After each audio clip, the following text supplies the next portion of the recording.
This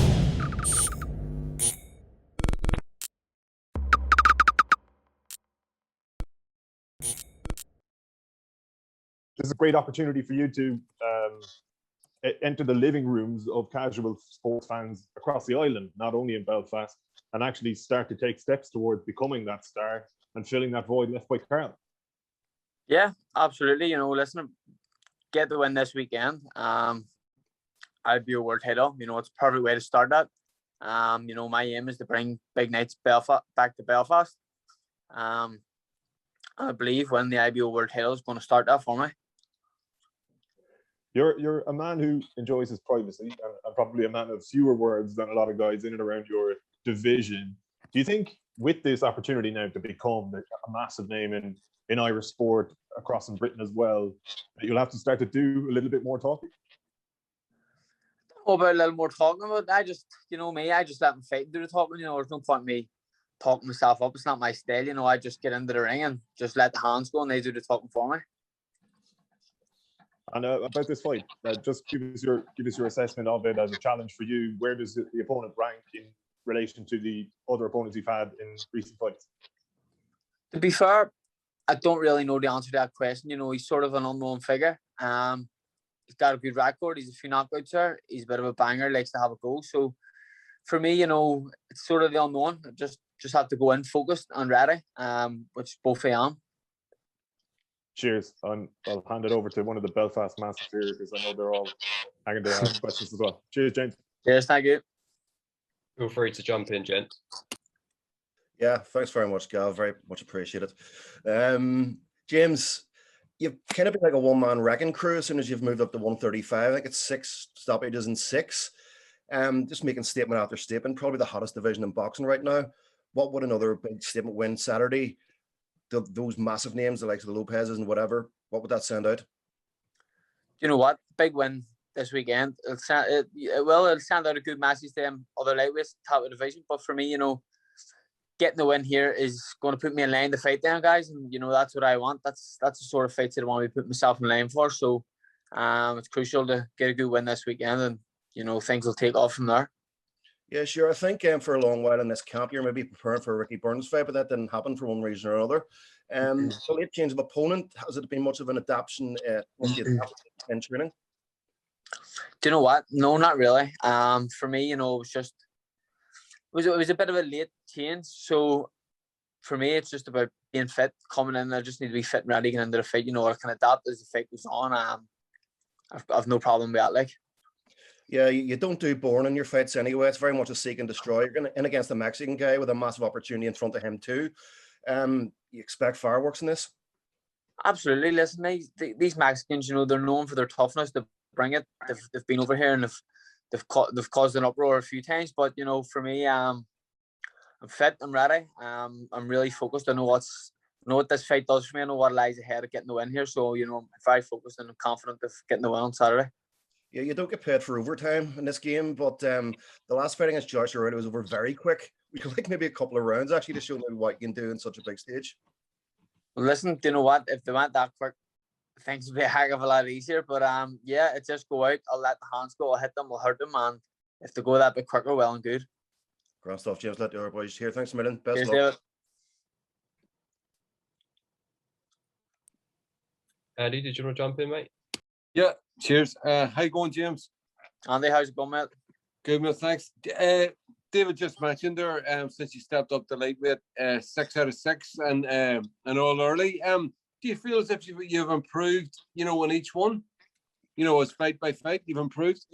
Yeah, absolutely. You know, listen, I'm improving fight by fight, camp by camp. You know, it's also the work that's going on behind the scenes throughout the camp and sparring and stuff where I'm learning.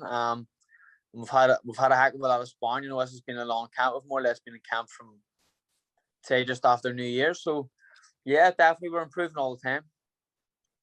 Brilliant. And you know, you've been at world title level before. It didn't work out for you that night. I mean, tell me what you learned from that and what you know what you'll bring into this fight. You know what? For the it was more a factor of weight. The last time round, you know, that's all I can really answer on that question is not to kill myself to do the weight. You know, whenever I did do the weight then, it didn't stand by me on my performance, you know. But from then, obviously, you know, fight by fight, camp by camp, I've been improving all the time. So if you're improving all the time, we haven't seen the best of you yet. Then this could be, you know, the best Tennyson we've seen yet. Then absolutely, no. Listen, in a fight, you know, if I need to switch things up a bit, box, move, get defense, you know, I can do it. But everything from what I've been doing so far has been working. So, you know, long may I continue. Absolutely. Thanks very much, James. Best Cheers. of luck. Thanks, Andy. Ed from RT Sport. So how's it going? All right, man. How's it going, Ed?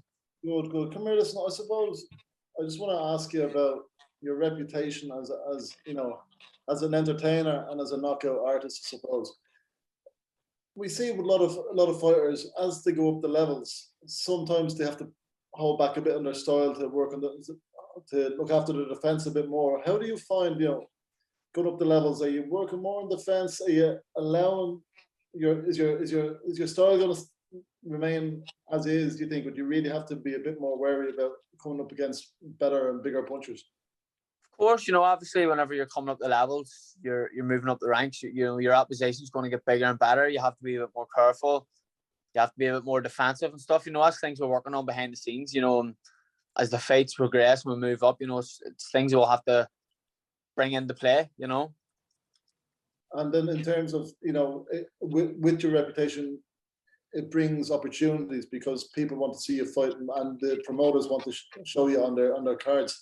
So that must be a great thing to have. And what, you know, I suppose you're not going to change that style. You're always going to want to entertain. Is that the case?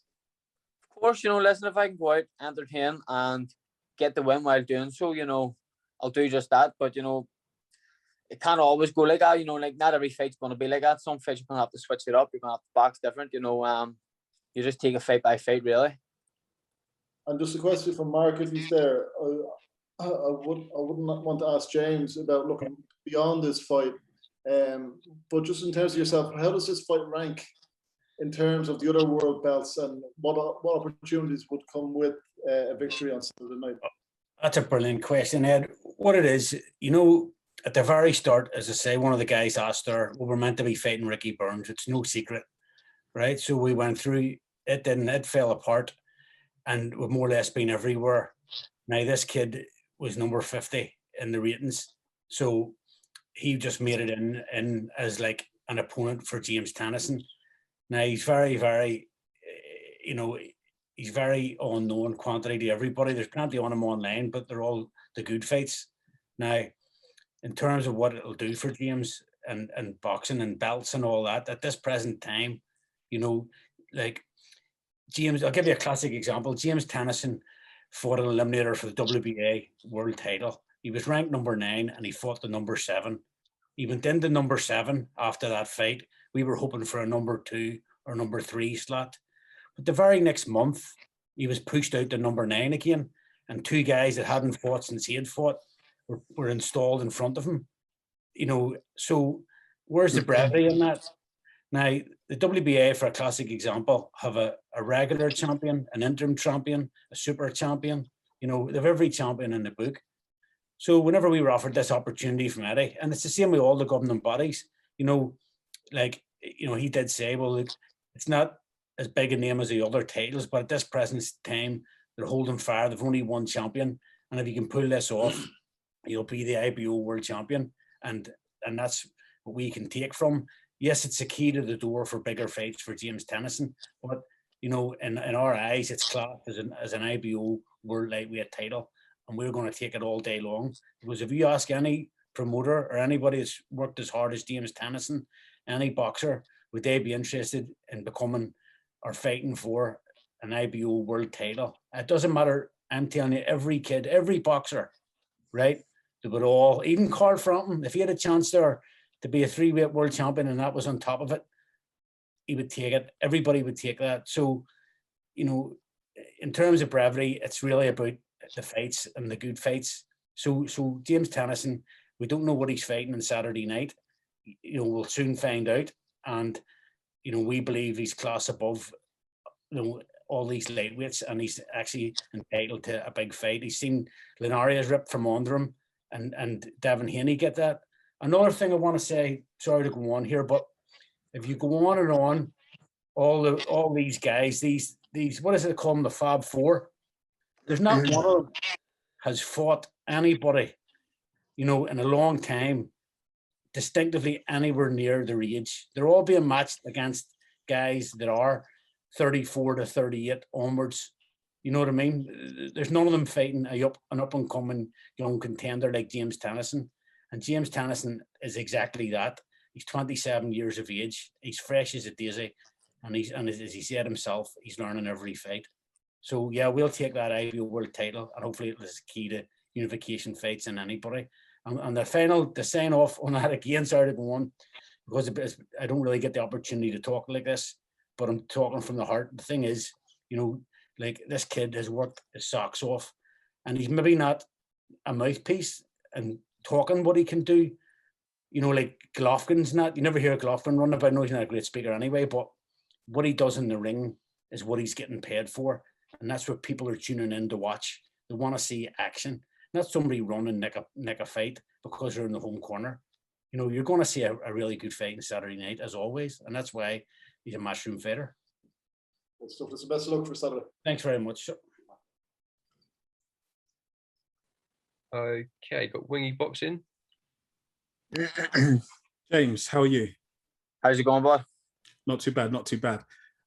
When you win your fight, or should I say, when you won your last fight, and you're standing there next to Eddie Hearn, and he's saying, I want the country to get behind him. I want everybody to get behind him. Everybody to get behind him. Everybody get behind him. And you're just standing there. What's going through your mind? Are you thinking, right, this is it? This is a lot of pressure? Because you seem like a very cool-headed guy. Do you like when Eddie sort of puts that focus on you? Because there's a lot of casuals, obviously, watching who may not know that much about you at this sort of level. Yeah. Do you see what I mean? Yeah, I get what you mean. No pressure.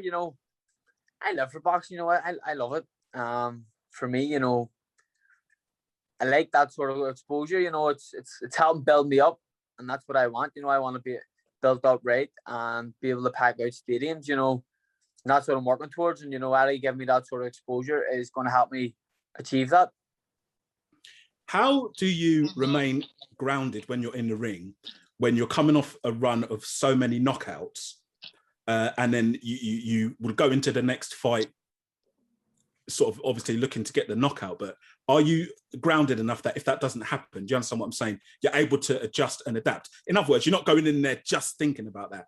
Because I had a similar chat to Lewis Ritson quite a while ago in a similar thing, because he was coming up, getting all these knockouts, and I said, do you remain grounded? How do you? Yeah. Listen, I'm very grounded. I don't get too ahead of myself, especially when it comes to boxing. I know not every fight's going to be a knockout. Not every fight you're going to blow your guy out of the water. You prepare in training camp. You prepare for a 12-round fight. And if you get the win any sooner, it's a bonus. Best fight showing everything that you've got with James Tennyson. What would you recommend people to look at so far? All the aspects of you as a fighter. So far, the best fight. You know what? I would actually say maybe the Martin J. Ward fight. He was picking away at me at will, dropped me. He looked like he was completely controlling the fight, turned it around, became the new Commonwealth and European champion. And off the back of that fight, I went on to fight for the world title. Excellent. Right, I'll let you go. Thank you for giving me your time, brother. Thank you, bud. Cheers. Thanks, Wingy. If you go to Joe from Seconds Out, please. Hi, mate. How's it going? Hi, bud. How's things? Yeah, good. Thank you. So I know it's just been mentioned that there's the Fab Four, we'll call it, in your division. Do you think that's going to make it more difficult to get to a world title because it's sort of owned by these top guys? No, not really. Obviously this weekend I'm fighting for the IBO World Lightweight title. It's a title that them guys don't have. So, winning this, it's going to put me in line to fight with them guys. It's a world title that they don't have. So I'm assuming winning that's going to dangle a cat in front of them. It's an opportunity for them to become unified world champions. So I'm pretty sure that's going to set me up with a big fight. And I know you and Devin Haney are both signed with Matchroom. Obviously, he's fighting Jorge Linares, who you could have been fighting. Would you take either of them, or would you take Linares if he lost? Are you looking more for the winner? Either. Do you know what? I would love to fight the winner. Get the win on Saturday night, win the IBO World Lightweight title, and it's a fight that's very easily made. We're both under Matchroom boxing. We could unify. It'd be like double or nothing. Winner takes all. So it would be great. And I know you've obviously been training over in Ireland. The McKenna brothers are in America at the moment. But have you had a chance to spar them before? Aaron and Yeah, Stephen? I've done quite a bit of work with McKenna's from they were actually young. I can remember once upon a time I was slightly bigger than them. And then a camp later, I was sparring with them and they were head and shoulders bigger than me. And I was saying, what's going on here? But they're two tough lads. I tell you what, them boys are doing a hell of a job. Big respect to their father too, who puts great work on with them. They're doing well. Best of luck, mate. Look forward to watching the fight Saturday. Thank you, man. Cheers. Cheers. Thanks, Joe. If you go to Ames from Boxing News TV next, please. James here from Boxing News TV. I just wanted to ask a quick follow-up to what Mark was saying earlier, but to you, James, about like the debate within the boxing community whether the IBO world title holders are seen as legitimate world title holders. What are your thoughts on that? And do you think it's fair for the boxing public to not if they don't recognise that world title? Do you know what? Everyone's entitled their opinion towards it. For me, this is my big opportunity. I've worked 20 years of my life to get me to this point. Obviously, I fought for the IBF or the IBF world title, and I fell short. So, this is my big opportunity. It's also going to put me in line to fight for more world titles. There's possible unification fights out there. So for me, it's my big opportunity. People, like I say, people are entitled to their opinion, but for me, this is something big. And can I just ask you what it would mean to you if you were to capture that world title? Is it kind of the culmination of your career to date? It would be huge, for me, it's my biggest achievement to date, like you say. So, huge, this fight means a lot to me. It means everything to me to win this fight.